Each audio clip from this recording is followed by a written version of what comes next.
we're good.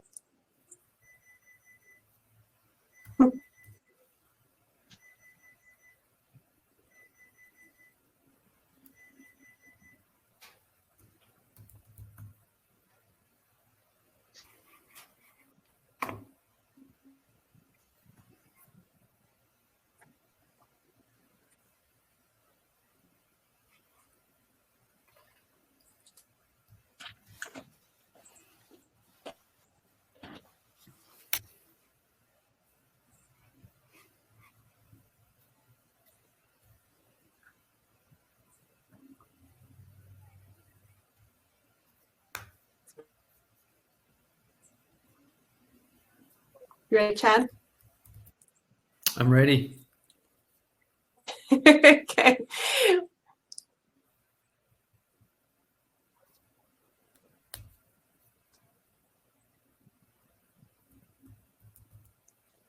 Well, welcome everybody. Sorry for all the confusion and the bad weather, but we want to make sure everybody was going to be what was going on in the rain.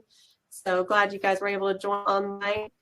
This presentation is going to give us by advisor Chad Payne. He knows Medicare, so we're excited to learn something from. We'll turn the time over to advisor Chad Payne.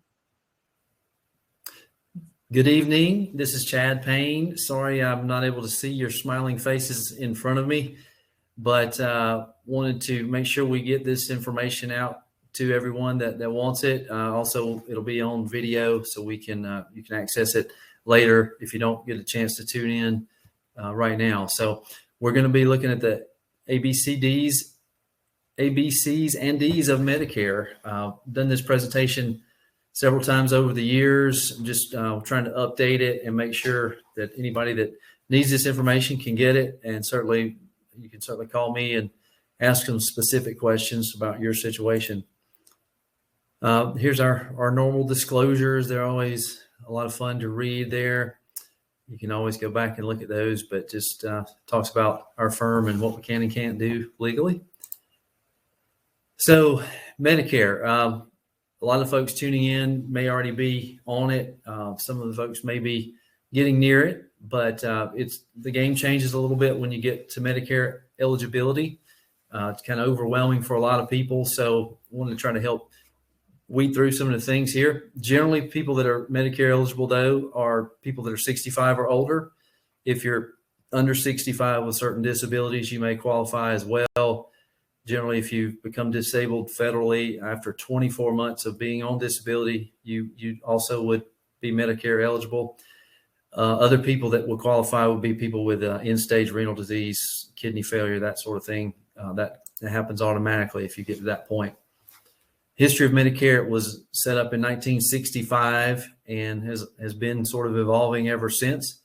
But something you can have some history there from CMS.gov and Medicare.gov are also good resources if you need to look up some specific details. That's where I get a lot of my information from.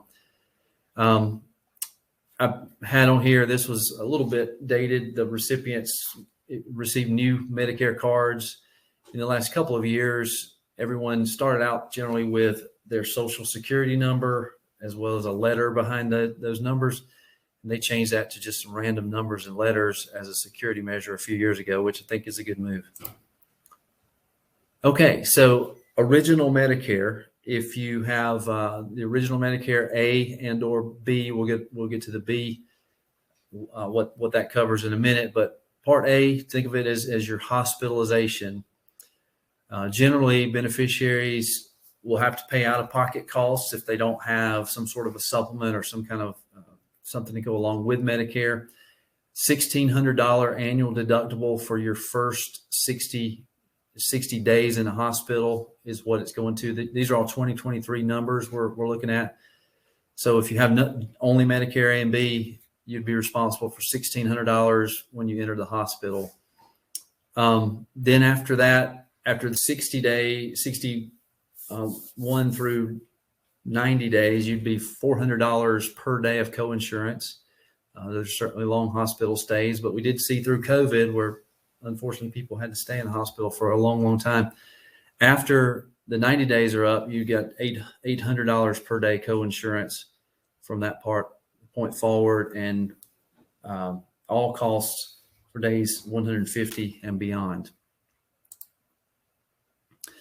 Also, there's these things are covered under Part A too. Any blood, like transfusions or pints of blood that you might need, hospice care, and home health care.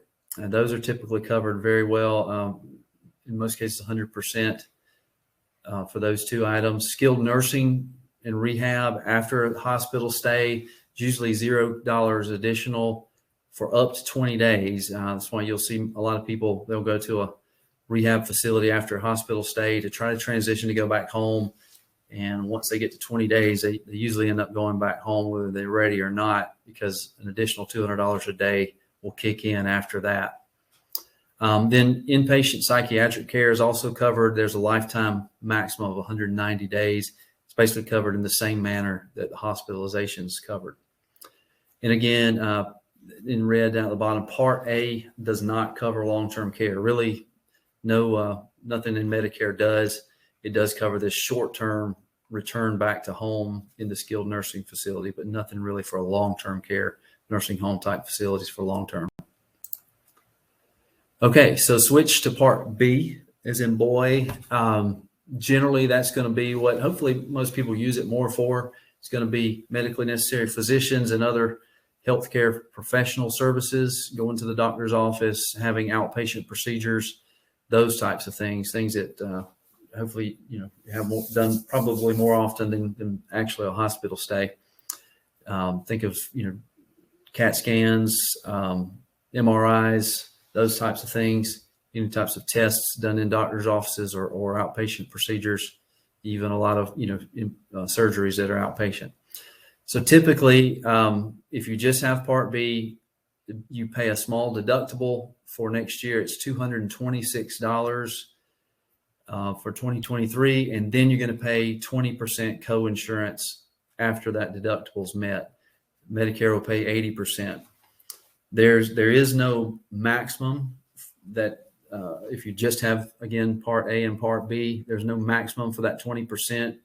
If you have a lot of different things going on throughout a year, you'll pay that 20% with no end in sight. That's why a lot of people choose to do something in addition to just having Part A and Part B, and we'll get to that in a moment.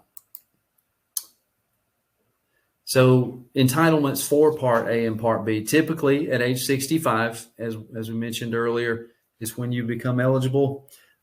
Typically automatically eligible for Part A at that point.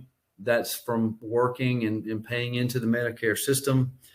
Part B, if you're still working at age 65, you may or may not choose to get Part B. It just depends on your situation, but you're not automatically enrolled unless you're fully retired and receiving Social Security at 65. You'll probably be automatically enrolled in Part A and Part B, and it will work along with your other insurance, either of your choice or maybe from a retirement situation you have through your employer. If you're not getting benefits from Social Security or railroad retirement, you may sign up for Part A and Part B around your 65th birthday. There's that open enrollment period or initial enrollment period, which is 3 months prior to your 65th birthday, includes the month of your birthday, and 3 months afterwards. So really a 7-month window around your 65th birthday when you can choose to sign up or not if you're still working in some cases. If you do, you can choose to enroll in Part B after your initial enrollment period. Typically there's going to be a time frame there, general enrollment period from January to March of each year. Or if you've been covered under your group health plan and do decide to retire, and maybe you're going to be losing that group health benefit, you can do that at any time, not just in that general enrollment period. Say, if you work till 67 and then you retire, you're going to be losing your group health coverage. You can apply for Part B at that time, even if it falls in the middle of the year, outside of that January to March deadline that we're referring to up there. And then you're able to do that within an 8-month period following the loss of your group health plan. Okay, Medicare premiums for Part B. As I mentioned earlier, Part A basically comes with from working and paying into the system, and there's no cost for it when it does kick in. Part B, however, does come with a premium for most people. That next year, that benefit's actually going down a little bit, $5.20 lower to $164.90 if you fall in the standard income range. I'll show you a chart in a minute that if you're higher than that on the income scale, you will pay more. And that's the range right there. From if individuals over 97,000 or joint filers over 194,000 will pay more. It will go up to $560 per month more than the $164 base. I'll show you a chart on that in a minute. But there's a sliding scale that can go up for higher earners. And here it is. They not only make you pay more for Part B, they also make you pay more for a Part D drug plan. A lot of numbers on this chart here, but basically it's the more you earn, the more you will pay for Part B, the more you will pay for Part D as well, if that applies to you. So just a middle number there let's just take a look at the joint returns. If you make over 194 on a joint basis, but less than 246,000, you would actually pay $230 a month for your Part B plan, as opposed to the base rate of 164. And then you would also pay $45.20 more for your Part D drug plan, as opposed to the standard average cost of $33. So the more you make, the more you will pay for Part B and for Part D. This is typically they look in the rearview mirror a little bit. So I've had some cases where people may have had a windfall of some sort and their earnings looked much higher for, say, 2 years ago, but now all of a sudden they're having to pay a much higher premium on their Part B and Part D. They will, if that falls off, you will get back to the normal range. So it doesn't stay with you forever. It is adjusted if your income adjusts.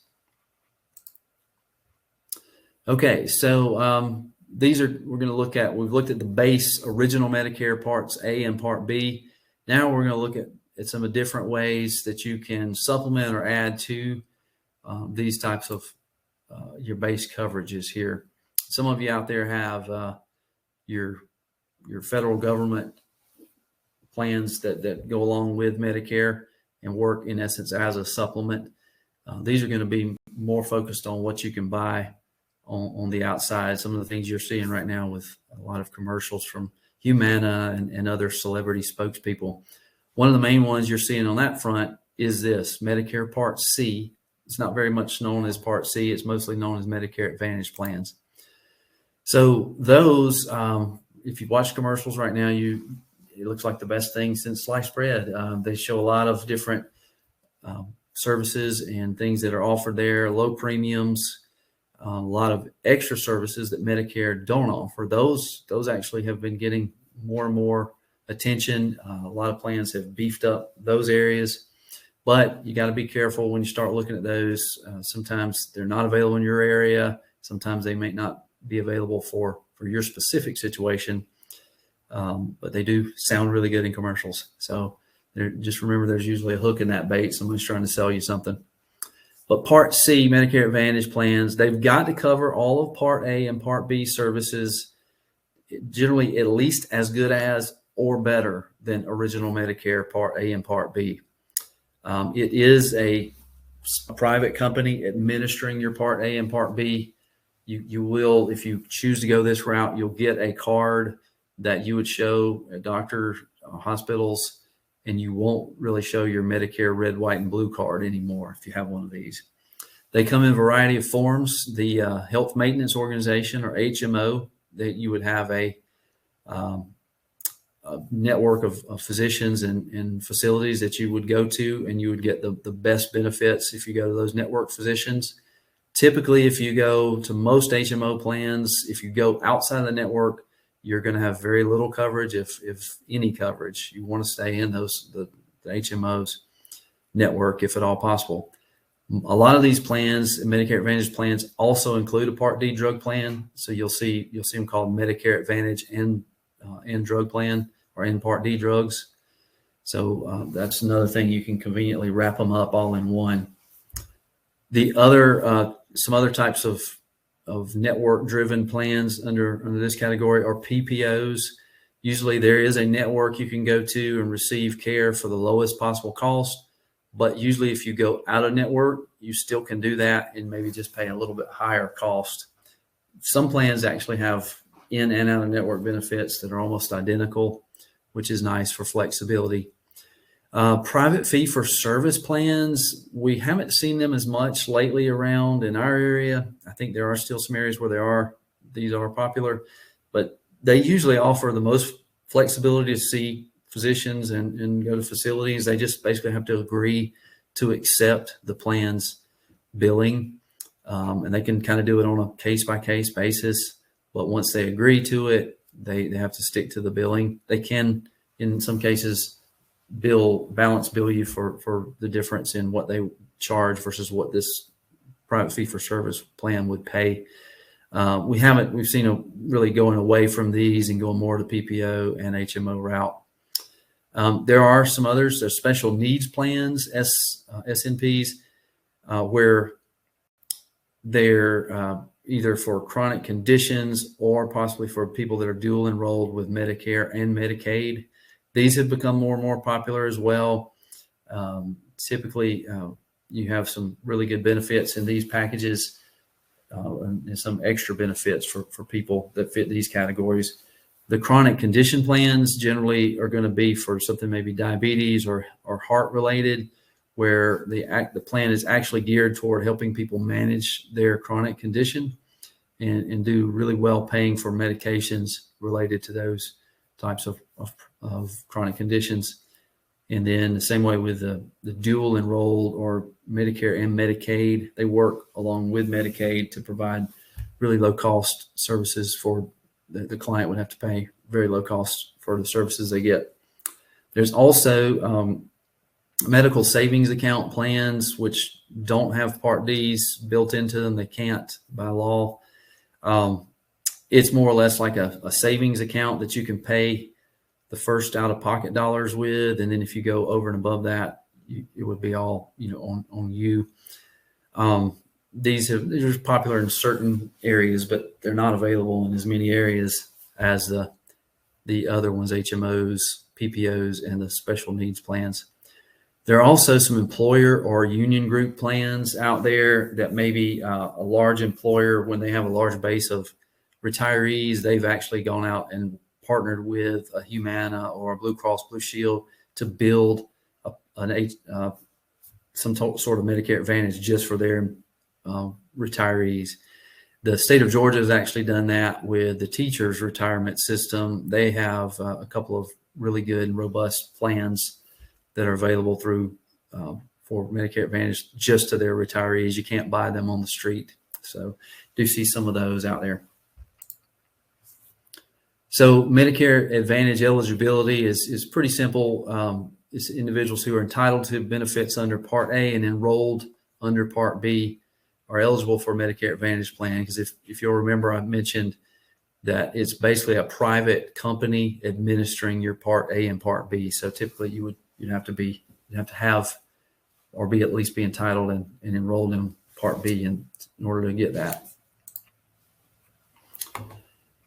So this kind of goes along with what I just said. They're issued by private companies and they're county specific. If you've noticed that on a lot of the advertisements on TV, especially, there for a while they would just talk about all the benefits, and it sounded like one plan had everything you'd ever want. But then the reality is they were really talking about a lot of different plans sort of balled together, and it was specific to your county. They may or may not have some of the benefits they talk about in there.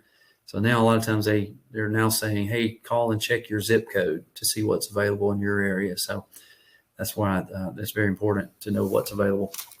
But again, it covers all Part A and Part B benefits, at least as good as or better than original Medicare. And so it provides that actuarial equivalent for Part A and Part B, just done by a private company. And here's the one main benefit that we haven't talked about yet. If you do have one of these plans, I mentioned Part A and Part B, there's really no maximum out of pocket if you only have original Medicare. With Medicare Advantage plans, they all do provide you a maximum out of pocket limit. Now it may be fairly high, maybe $5,000 to $7,000, but at least there is a maximum in place, whereas original Medicare does not provide that. So for a lot of people, having this instead of just original Medicare is a good deal. It definitely gives them a maximum worst case scenario that they can plan for. And then also it covers the following services, even out of network. If you're, have one of those HMOs or PPOs I mentioned, emergency services are always covered, no matter if they're in or out of network. And then urgent care. And then if you have out of area renal dialysis, hopefully that won't come into play, but it would be covered even if it's out of network. These are some of the extra benefits that I mentioned that have been really pushed lately by a lot of these carriers. They're trying to get those more and more benefits in these areas. So they can offer vision services that aren't covered under original Medicare, hearing aids or hearing services, routine dental, and even other dental, more extensive dental services, routine transportation and medical appointments, chiropractic services. Annual physicals are usually covered at no charge for most all of the Medicare Advantage plans. In-home safety assessments, worldwide, urgently needed and emergency services, some over-the-counter drugs. Some of the plans are even offering now a monthly amount you can spend on a flex card, maybe for food, for healthy choices and things like that. And some of them actually have a give back to pay back some of your money toward Part B premiums, that $164.90 we talked about earlier. Not every plan offers every one of these. There's again a mix and match, and based on your zip code and your frankly your income and asset situation in some cases. Okay, so that was a lot of information on Medicare Advantage plans, but they have been becoming more and more popular. A lot of people have taken advantage of those. And that's where, when we're in open enrollment, that's one of the things you can change right now. You can change, if you have an Advantage plan, you can get into a different one. Medicare drug plan, Part D, is another one of those things you can look at and change right now during open enrollment. So Part D is pretty self-explanatory. It is the drug plan or drug benefits. Slightly different definition here than the Medicare Advantage, but individuals who are entitled to benefits under Part A and or enrolled under Part B are eligible for Part D drug prescription benefits. On the Advantage plan, it's a slightly different definition. It said and enrolled, not an and or enrolled in Part B. So 2023, all the numbers have moved just a little bit as far as how these drug plans work. And this is sort of the standard benefit. You can purchase prescription drug plans that have better than standard benefits. You're usually going to pay a higher premium for those. But the standard benefit offers a deductible. This year, that's moving up to $505. It was about $480.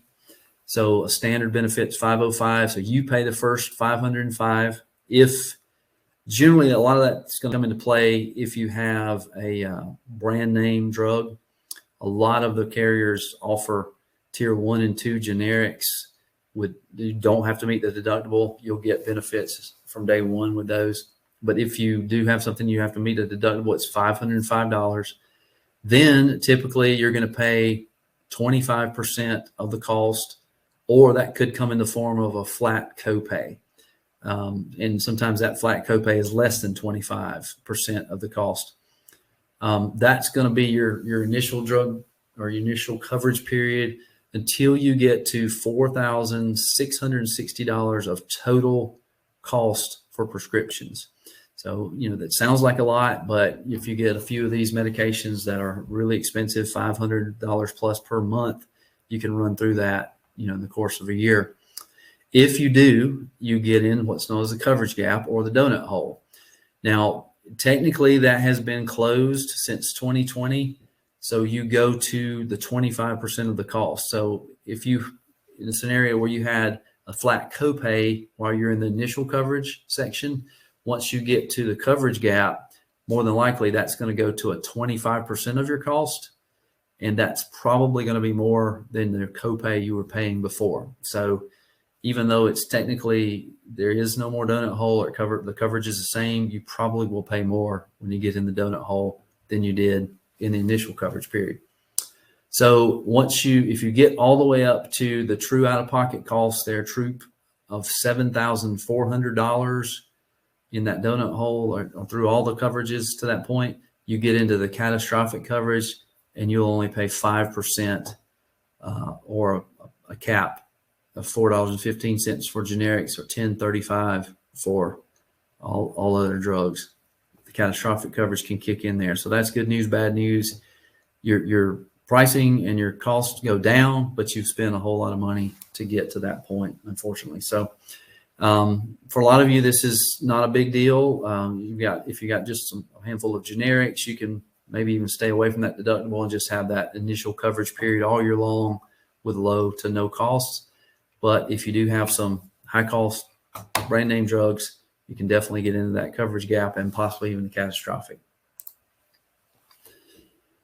Okay, so that's just a recap there to keep us compartmentalized. Original Medicare is known as A and B. A covers hospital coverage and inpatient, things like that. B is going to be doctor services and outpatient care. Part C is a private company administering your Part A and Part B. And then Part D is just prescription drug coverage, which could come in the form of a standalone prescription drug plan or possibly be worked into your Medicare Advantage plan as a part of it. All right. So one thing I forgot to mention, let's see, I think we'll actually go through that here during the enrollment periods. But in the Medicare drug plan Part D, they do encourage you to sign up for a drug plan. The way they encourage you is they penalize you if you don't. So as soon as you're eligible for it, if you don't enroll in it, the penalty is 1% per month for every month you don't enroll. That 1% is based on the average cost of a Medicare drug plan. So now if you have other coverage through an employer or through a retirement plan benefit, like a federal government plan, you're not incurring a penalty on that. It's only if you don't have those other sources and you don't enroll. We've had people do that. I'm not taking any medications. Why do I need to get it? And there's your reason. You're going to pay a penalty later, when you do need it. So here are some Medicare enrollment periods. Again, it's just sort of a summary of several different, there's a lot of different things there. The initial enrollment period typically is going to be when you're turning 65. You can enroll in original Medicare there 3 months prior to your 65th birthday, the month of your birthday, and then 3 months up to 3 months after. The general enrollment period for Medicare is going to be, if you missed your initial enrollment period, you can enroll in Medicare Part A or Part B, generally that January 1st through March 31st of each year. I've had some people do that. They just chose not to get Medicare, even though they probably should have. They have to wait till the next January 1st to do it. Special enrollment periods. There's several of those. If you had previous employer coverage, you can enroll in Part A and Part B up to 8 months from the termination of your employer coverage. So, and you wouldn't be penalized or anything for that because you had been covered from your employer. There's an annual enrollment period, which we're in right now. That is the October 15th through December 7th timeframe, the AEP. So Medicare plans can be enrolled in, such as the Medicare Advantage or the Medicare Part D drug plans. And you can look at coverages and see what the changes are, and you can make changes during that period that we're in right now, October 15th through December 7th. Then there is finally an open enrollment period for Medicare Advantage enrollees. You can make, that is after the first of the year, January 1 through March 31st, you can make a one-time change to a Medicare Advantage plan. That's something new in the last few years. So if you have a little buyer's remorse after the first of the year, you can make a change and have some limited changes you can make if you're in a Medicare Advantage. Okay, switching gears to Medicare Supplement, or also known as Medicare or Medigap insurance. So this works along with your original Medicare A and B. And typically it's going to be a private insurance company that builds a plan to fill in the gaps left by original Medicare coverage. So that's why it's known as Medicare or Medigap insurance. It only works with original Medicare. So it covers all or a portion of whatever A and B leaves behind. So that Part A having that $1,600 deductible for going into the hospital, typically a Medicare supplement would pay that for you, pay that on your behalf, if all of it or most of it. Same way with Part B, it would pay the 20% left behind on Part B. And in most cases, it will pay all of that 20%. And it may have, you may still have a deductible left over there, but your out-of-pocket costs will be minimal. However, your premiums for this plan are going to be higher than what you would typically see with a Medicare Advantage plan. It does not, if Medicare doesn't cover it, then your supplement will not cover it either. It mirrors whatever the benefits are. So if it's some procedure that Medicare won't cover, your Medicare supplement will not cover it either. Some Medigap policies cover benefits not covered in Part A or B, such as extra days of coverage for inpatient hospital or foreign emergency travel. But for the most part, it completely mirrors what's going on with original Medicare A and B. Here's a chart that sort of shows all of the different types of Medicare supplement plans. Again, they're lettered just like everything else, so make it even more confusing. Probably the most popular plan is Plan G. You cannot buy Plan F anymore if you turn 65 since 2020. So F was the most popular, but now it's G. And as you can see here, G covers pretty much everything that Medicare leaves behind except the Part B deductible, which is $223 for next year, which is basically the first time you would go to a doctor or maybe have an outpatient procedure, you'd owe $223, and then it would pay 100% after that. There are a lot of other plans that cover bits and pieces of that, but G has been the most popular and probably the best value going right now. Okay, when can you buy a Medigap or Medicare supplement policy? There is an open enrollment that coincides with your enrollment for regular Medicare 6 months around your birthday, basically slightly before you turn 65 and a little while after. You can go in there with a guaranteed issue. There's no health questions asked. You can get a Medicare supplement without having to go through any underwriting at that point. So it begins when you're 65 or older and enrolled in Part B. So whatever date your Part B will come into effect, if it coincides with your 65th birthday, you can enroll in a Medicare supplement policy around that same time.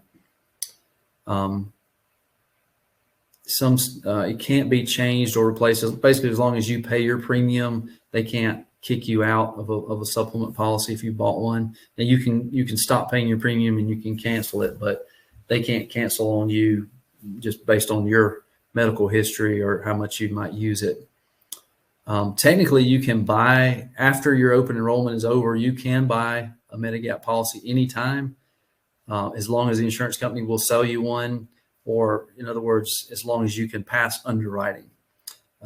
After you get outside that open enrollment where they don't ask you any health questions, if you try to get one later or maybe change yours to a different plan to save money, you would have to answer health questions, and you can get turned down at that point.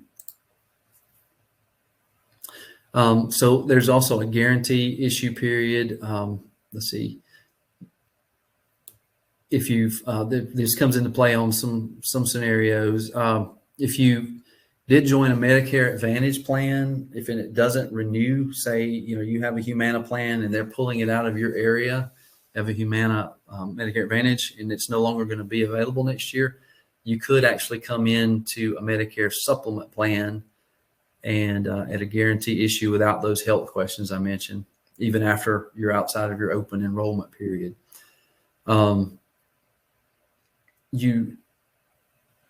If you're outside of 63 days, let's see.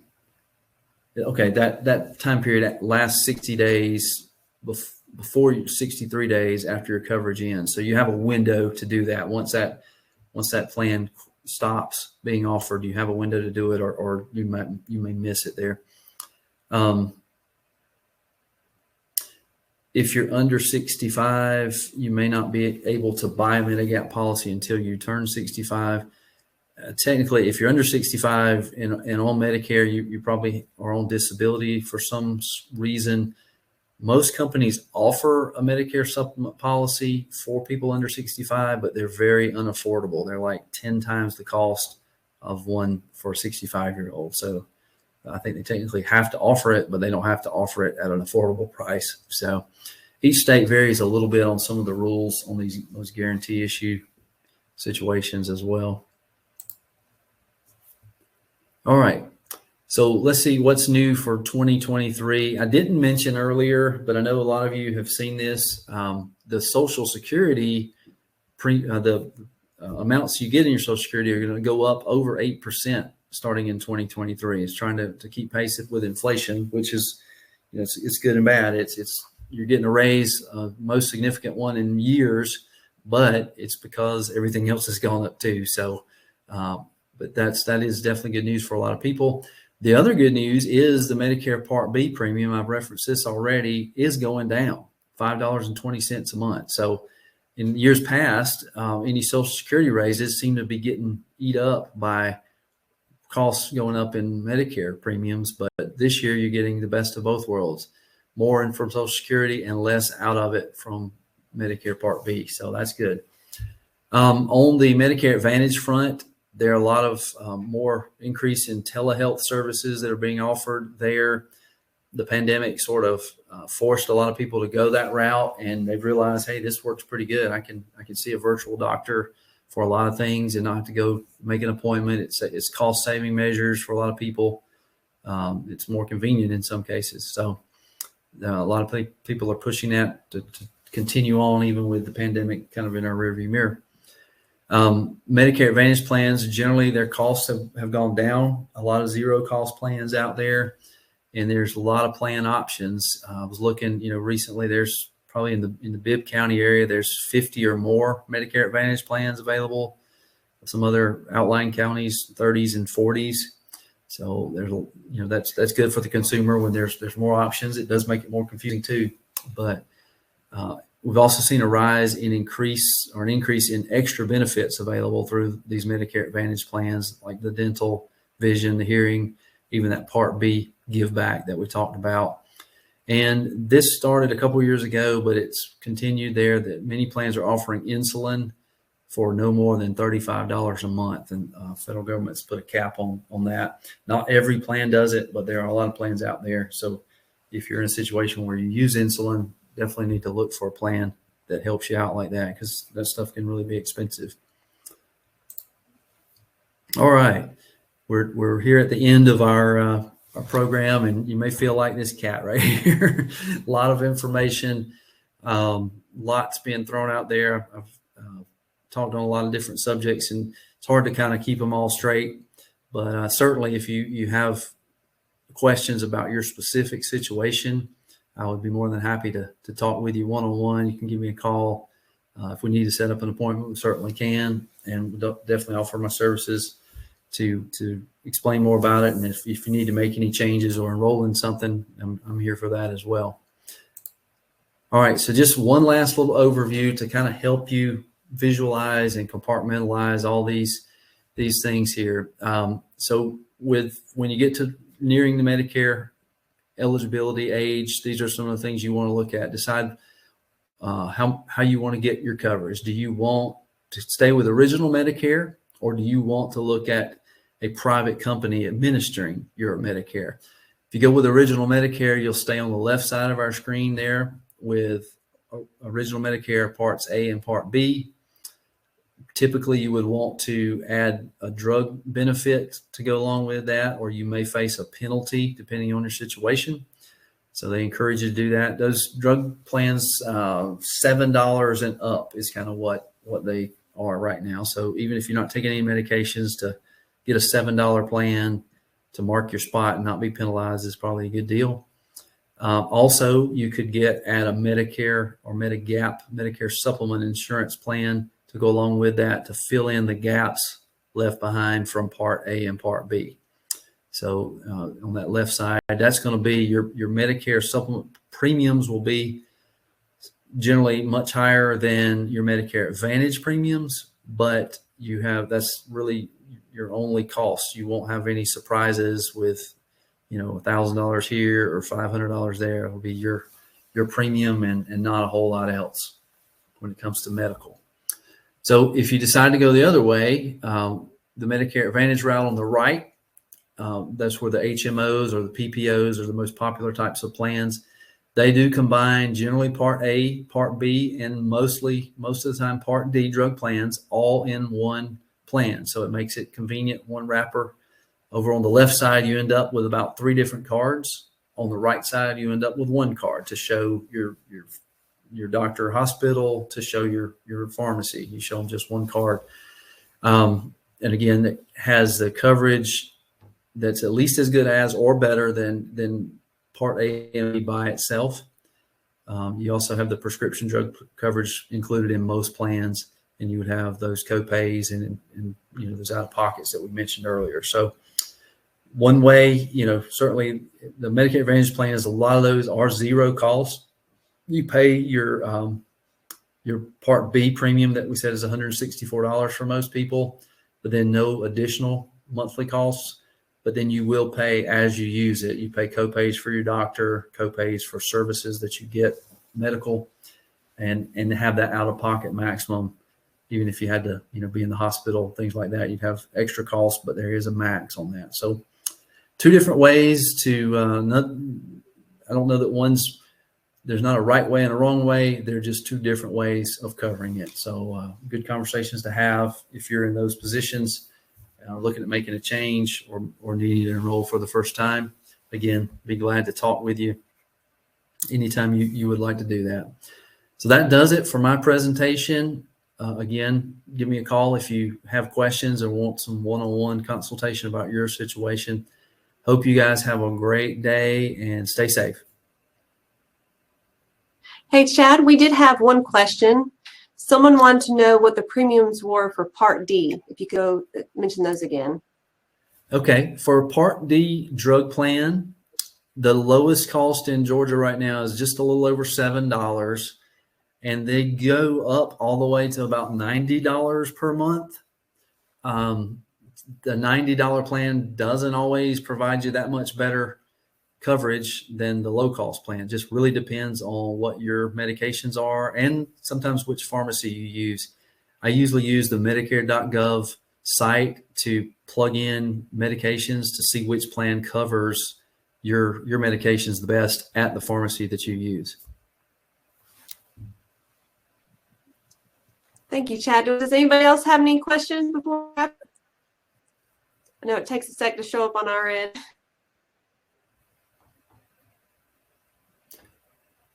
Alicia, were there any more announcements you wanted to make about upcoming events? Having coming up in December, we're going to have a white elephant party at an office, and an opportunity to be able to bring by some donations for a charity that we're going to be sponsoring or spotlighting. So we're excited for that to come up. And then, of course, February. So lots of things to come up. All right, so I don't see any other questions, Chad. So I appreciate you for joining us. And Chad's available for any additional one-on-ones if you come. Often he'll be able to get some.